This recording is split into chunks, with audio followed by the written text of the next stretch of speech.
Hey everyone, just going out to do my weekly chicken chores, and I thought I'd take the opportunity to show you my setup and how it works in the snow. Here's my chicken coop and run.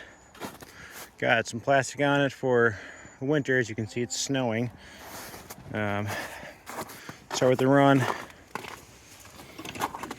So I got a couple birds in here. Just got the food on the floor. I need to get that on a hanger. Otherwise, yeah, nice little cozy dry place for them to run and have some fun. But these walls are modular, so each section between the clear boards here is its own piece, so I can scale this. And in the spring I'm going to add 2 more 6-foot sections on both sides so they can have a little bit more space, and I'll make a how-to on that. And then I got my little water collection system, so any rain hits the roof, falls into the gutter, and usually this will spill on, but I don't want these barrels to freeze, in which, and then also usually they'd be linked and then they feed inside. So the main door of the coop, see, nice and cozy. Got 3 roosting bars. Chicken's over there getting something to drink. And this is all based off of a 4x8 sheet of plywood that I use.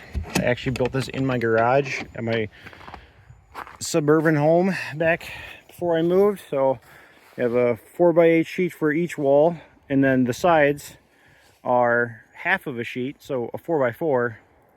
So this can break down into 6 pieces. You got the base, two long walls, 2 short walls, and the roof. Works out well. I actually have moved this, and the posts are only like 4 inches into the ground, but it's withstood, I think, 2 almost tornadoes. There wasn't actually a touchdown, but yeah, trees are down and this thing was just fine. So water, just got a little water heater in there that plugs in back at the house. Fill that up about once a week in the winter, keeps it warm. And the nesting boxes are over here. I like this, however, all the chickens lay in the top 2 boxes, predominantly top right, almost never in the bottom. So if I was to build this again, I probably would just have 1 long row, probably on the side. And then also, instead of plywood, I would use probably LP Smart Side. It's costs a little more, but it lasts. And then we got on top here the solar panel for the coop door, which we just upgraded that. I'll show that to you again. It's your standard door. It's got all the, you can set what time of day and manual open and close. Just invested in a higher quality one, as our original one worked, but after a year or 2 it started to get old. And lock the coop doors at the end of the night to make sure it's safe. And yeah, that's my coop.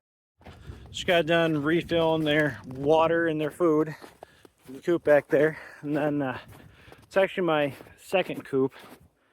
My first coop was for a lot fewer birds, but I still hold on to it, and it takes time to get to a coop of that size. My other coop over here, I'll show you. So this guy here, this is what our first coop was. Just one, I think it originally was from Fleet Farm or something. I bought it used. We had our first small flock in it, and as you can see, I've had to repair it multiple times because these are not really built to last too terribly long. But it still serves a purpose if I have a broody hen. My other coop really isn't meant for chicks. It doesn't really allow for them to fly in and out of the coop easily, so I keep this for that. Or I have been blessed with not having any sick birds yet, but this also works as a good isolation room, which, you know, just got enough room for a bird or two. They're dry, they keep food. You can isolate from the flock for any number of reasons, and it worked for the time that I started. So it takes time to get to those big coops. So yeah, that's my chicken coop. As everything, it's always work in progress, and thanks for watching. We'll see you next time.